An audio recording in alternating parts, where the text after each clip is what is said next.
The search has been suspended today for a missing Pearland couple in Utah because of new flooding. They disappeared 6 days ago in flash flooding then. Sherman Chow is live from our Avenida studios downtown. She spoke with the couple's family. Sherman. Yeah, their daughter tells me that Ray and Maranda Ankofski make an annual trip from the Houston area over to Moab, Utah. This time they were at the Steelbender Trail, a popular off-roading site.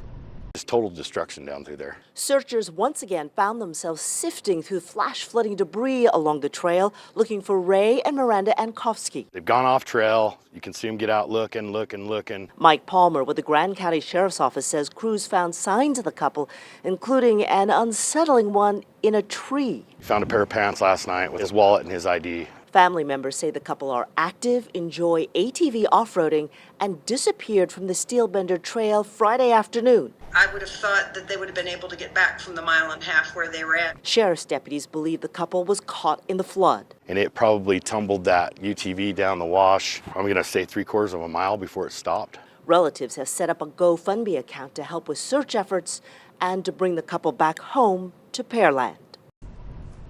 Ray is 58, Maranda 50, and the couple have 2 children. Family, of course, hoping for the Ankofskis' safe return. Guys? Thank you, Sherman.